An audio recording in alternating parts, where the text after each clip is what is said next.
munaasabadani bilan ee boqorana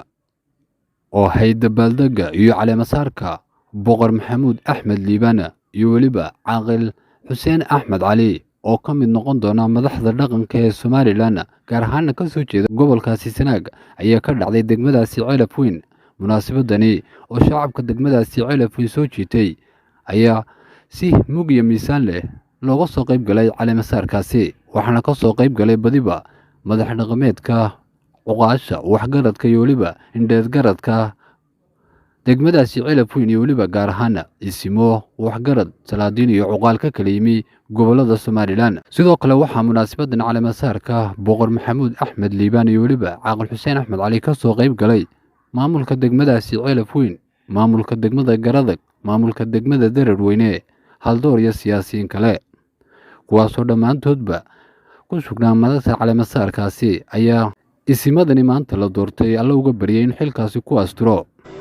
waanu u soo xulay, waanu u garannay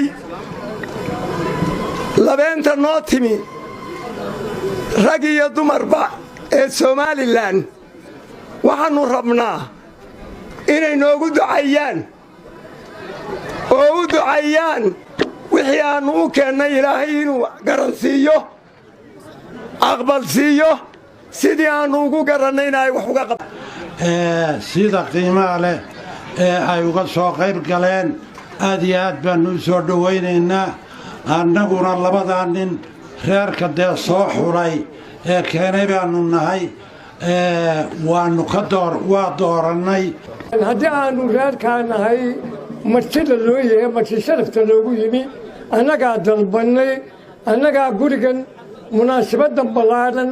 annagaa ku talagallay, uma kala maqnin, waa u dhannahay, waa joognaa, lug kuma taagnine addimadoo dhan baannu ku taagannay. sii bilcaaminayaa muxuu ahaan jiray awalba boqor buu ahaa, soo jireen weeye, maaha dhowaan soo bax maaha dariiran magacaya leh. arrintaas labada boqorka iyo caaqilka lagu soo doortay haddaannu nahay beesha Sacad Yunis oo beesha hadda halkan dariis baa ka yeedhay, beesha Jibriil Xasanna waannu la garannay haddaannu ka mid nahay, cuqaasheedii waana la doorannay, waana ugu mahad celinaynaa. dadka meesha fog nooga yimi ee noogu yimi inay nala xafladeeyaan oo nala caleema saaraan madaxda dhaqankii aannu soo xullay boqolkiiba boqol bay mahadsan yihiin. waxaa naga noo farxada sida milgaha iyo maamuus kale ee aad noogala soo qayb gasheen xafladdan caleemasaarkana aad iyo aad bay runtii aannu ugu faraxsannahay idinkuna soo dhowaynaynaa ka degmaahan. waxaan u ducaynayaa boqor maxamuud axmed liibaan iyo caaqil xuseen axmedba in ilaahay xilkaa loo doortay in ilaahay ku garab galo. waxaan anigu aan markhaati ka ahay boqorka iyo dee caaqilka reerku soo doontaba inuu afartii sifo ku sibaysay. waxaan leeyahay boqor maxamuud axmed liibaan iyo caaqil xuseen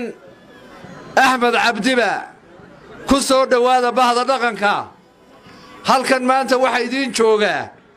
Somaliland dhaqankeedii qaybo kii ugu galbeediyo kii ugu bariyeeyey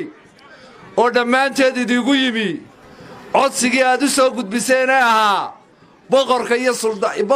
caaqilka inay idilama caleema saaraan. anugu waxaan kula dardaarmaa 3 kelmadood. waxaana dhahdaa cabsida ilaahay ogow, oo cibaadada ogow, oo cadaaladda ogow. intaasay wax waliba soo dhexgelayaan baan isleeyahay. waa maalin qiimo gooniya noole haddaannu nahay gobolka Sanaag, waa maalin qiimo gooniya noole degmada Ceelaf Weyn, waa maalin qiimo gooniya noole degmada Garadag, galbeedka Sanaag. beesha soo xushay ee madaxa tuujisay ee ku guushay ee ka fakertay ee maanta madax dhaqameedkan boqor maxamuud axmed liibaan iyo caaqil xuseen axmed cabdi afyare beesha keentay ee golahan samaysay ee noogu yeedhay aad iyo aad baan ugu mahadnaqaya boqor maxamuud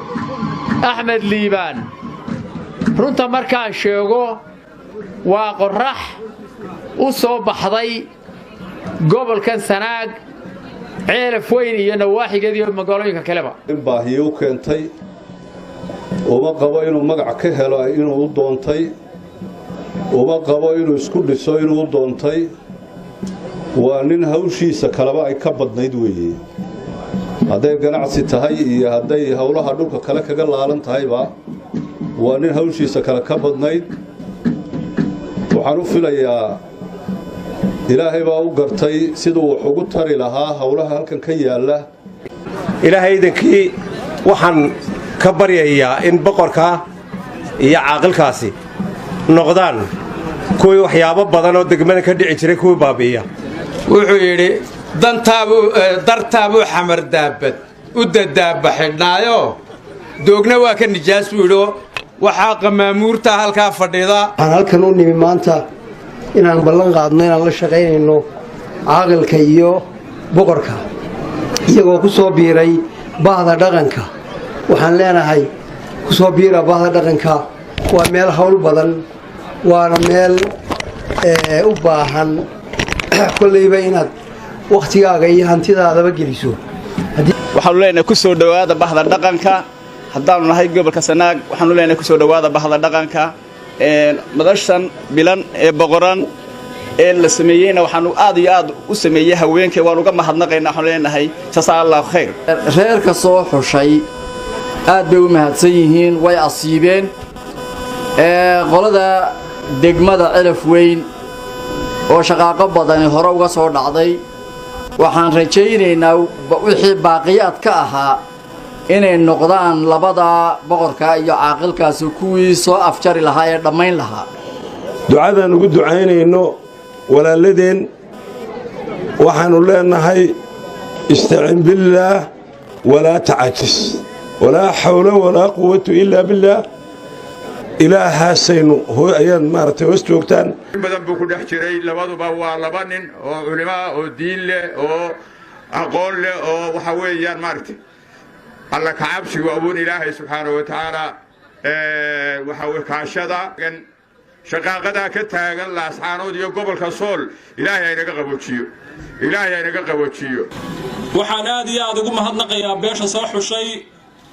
sababtoo ah dhaqankii waxay ku soo biiriyeen boqor aan foof tagayn oo jeebka aan maxay hay'adee ka cadilayn aad iyo aad baan ugu mahadnaqayaa waxaan leeyahay aad iyo aad baan idinku mahadnaqayaa waa rag shaqo u diyaara waa rag isku ayniya aad iyo aad baan ugu qushuucay nasiib wanaag sidaa la sheegay maanta Ceelaf Weyn waxay heshay intii ka dhinayd bay heshay bay maanta heshay gobolku helay maxamuud iyo caaqil xuseen isu sharaxi mayno waxay ka mudan yihiin dalka waa tamaanta ummadda inta leeg miisaanka leh qiimahoodii iyo karaamadoodu isu keentay midnimo Ceelaf Weyn ayaa iga muuqata waxaan jecelahay Suldaan Siciid Yuusuf Ducaale halkaas iga soo eegaya Suldaan Siciid Yuusuf Ducaale iyo boqorka iyo deegaankan dhaqankoodu inay nabadii aad u adkeeyaan maxamuud axmed liibaan waxaanu nahay awoowe markaan kor u hadlo annagoo muuse care waxa uu ixtiraamay oo karaameeyey oo naga maalay naaskii ayeeyadii waxaan leenahay horaanu kuugu ducaynay maantana ducadii waxa kugu cad ummaddii reer Somaliland oo dhan oo halkaa isugu timi wixii suldaan bariga halkan taagnaa iyo boqorba raggii caleema saaray waa aniga ilaahay munaasabadan wixii soo maray soo aansiibay mahad baanu naqaynaa islaam allah idin barakeeyo reerkiina waxaanu leenahay ducaanu idin siinay karaamaysan runtii waa naga farxiseen allah idinka farxiyo inay yihiin xiddi godkiisii helay ama dadkii ugu munaasibsanaa ee maanta ay soo xuli lahaayeen ee dhaqanka u soo xuli lahaayeen waayo dhinac kasta way ka eegeen way soo jirrabeen annaguna haddaannu nahay bahda dhaqanka waa la qaadannay waana ka guddoonnay marka waxa weeyaan maxamuud waa naqaanaa waa nin mutacalina waa nin diin leh waa nin hawsha qaban kara waxaa leeyahay allah ku barakeeyo adiga iyo caaqilka waan soo dhaweynaya beesha gaar ahaan qoyska soo doortay inkastoo aanu wada doorannay waxaan leenahay waa asiibteen waxaa ku asiibteen diin dhaqan maal muxuaha golajoog intaba boqornimadiisa in la aqbalay iyo caaqilnimada mujtamaca laga garanaya taa intaasaan kaga gudbayaa ta kale cabdinayara yidhi bahoy iyo shaybaadh iyo darayse waxaan leeyahay waynu shaybaadhno mar haddaynu boqor maxamuud axmed liibaan doorannay innagaba shaybaadhno iska shaybaadhana inta hadalka ka muuqdaa waa laba oo waa duco iyo dardaaran madaxnimidkiisu ma xumaada baa layidhi waxa weeye guddoon jilicsan iyo gacmo laaban iyo gar weecsan waa niman dhisan diin ahaan maadi ahaan shakhsi ahaan galbeed waa tii naloo ka yimi barina waa tii naloo ka yimi waa tii inta badan naloo duceeyey ducadaa waxaannu nidhi maxaa ka sii ahaa halkeedii baannu ka doonnay